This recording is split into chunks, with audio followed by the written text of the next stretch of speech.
Hello, I'm David. Hi, I'm Julie. Now we're going to do a review of Beer and Bread, which is for ages 10 and up. It's 2 players, takes about 30 to 45 minutes to play. This is a score the most points game over 6 years where you're baking bread and brewing beer. Behind us you see games that we will compare it to at the end of the video. I'm going to give an overview first, and then we'll give a rating, and then our reasons for our rating. So normally you'd be sitting across the board from each other. You'll have resources. This is the fruitful year. Then you have a dry year, and you'll get less resources. And fruitful years, you'll have 7 wheat, 8 barley, 6 rye, and 6 hops, and then you have the river. Each player has a town. And we have the same buildings. We have our storage area. We can hold 9 resources, but you can upgrade it to hold more.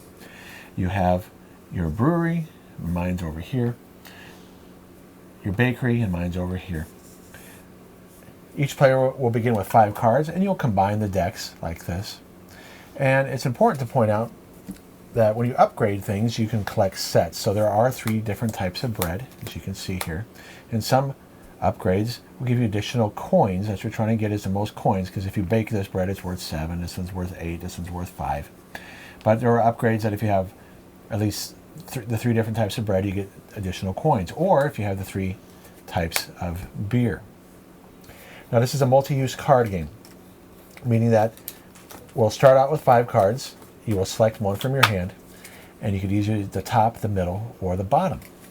So if you look here on this camera, here are the 3 different types of beer. The top part is you can get these resources. So if I play this card, I'll get 1 hop and 1 barley.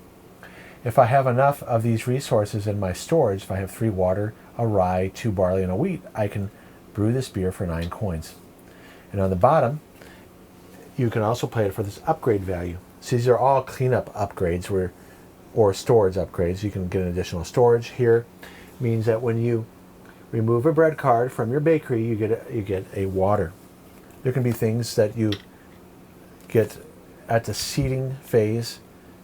You can get, for instance, a rye, or every time you collect, whenever you remove only bread cards while cleaning, you get 2 barley.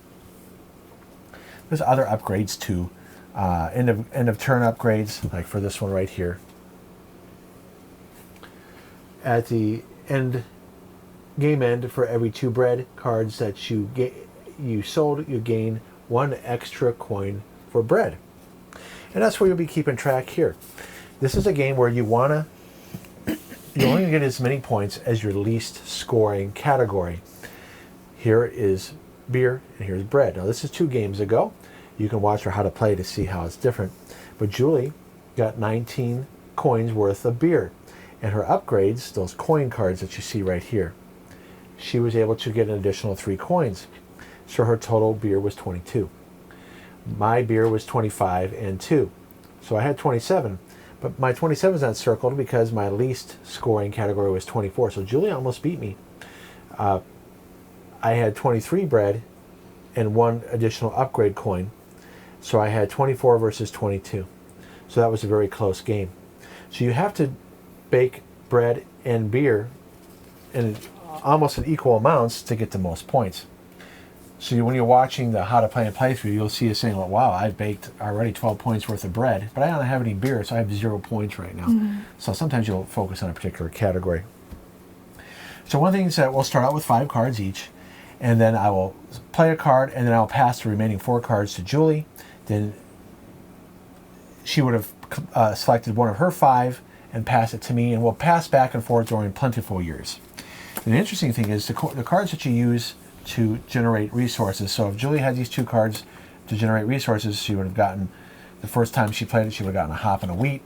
The next card she plays to generate resources, she would have gotten 3 hops and a wheat. And the cool thing about the game is that if you ever exceed your storage, you give your extra items to your opponent. So it's a positive interaction. And you can only collect as many resources that are in these fields. So let's say there was only 2 hops here when Julie played this, she would only have gotten 2 hops because there's not a 3rd hop to get. So during the dry years, there's not as many resources. You pick up the cards that you use to generate resources, you put them in your hand, and then you get 3 more cards up to 5. Well, get up to 5 cards. In this case, you would have gotten 5. And then instead of passing cards back and forth, you play with the 5 cards that you have, and then you can exchange here if you don't like what's in your hand, and you play the exchange card. And so you keep on playing until you play 6 years. Then you count up how much bread and beer you have, and whatever category has the most points wins. And here's where you would tuck resources underneath, like here. Well, that's a point one. I'm going to go over here. And the only little other rule is that when you have a beer and a bread here, you can only usually, unless you have upgrade, generate one of each. And if you want to bake or brew more, you have to do an upgrade to slide them off, and then now it clears your production area to make more beer and or bread. So let's take a look at our rating. Okay. Now we do these ratings separately. You said 8 too. Yeah, we're really enjoying this game. Yes. And now we're going to go over our reasons why we're enjoying it so much. You first. So for me, it's a satisfying resource hand management, score the most points, 2-player game. It's a nice tension with drafting. That means that we're passing those cards back and forth because you're looking at the options that you have, but you're like, oh, geez, I hope Julie does not take this card from me. He even says it in the how to play. So I really want this later, but I better take this one first, and luckily Julie didn't take it. The multi-use cards also adds a nice tension because you're looking at it thinking, geez, I need water, but then I might be able to use this middle part later to make this bread, or do I really want this upgrade? So that's a nice tension right there.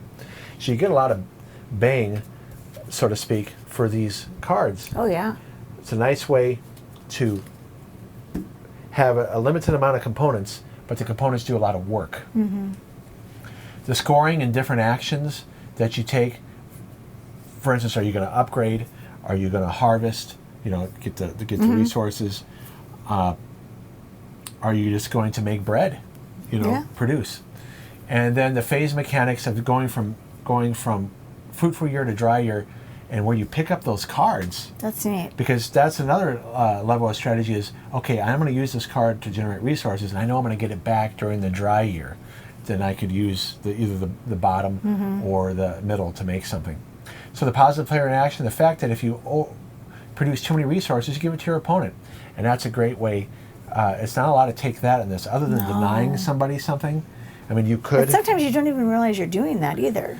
You can pay attention and see what somebody has in their storage area and take, during the dry year, one of these cards here to make it so that they can You would produce. do that. I don't pay enough attention. Well, maybe after we play the game more, we might be paying more attention. Maybe. Now, the rule book, you don't hear me say this too often. It's a well-written rule book. Very easy to follow, especially for an experienced gamer. The only thing I would say for someone who's not used to playing games like this, you needed to have a playthrough. If they would have had that, this would have been because on my performance list, that's from my dissertation, that's something they needed to have, is more examples, and a playthrough would have helped done that. And even then, it would still score high, this rule book.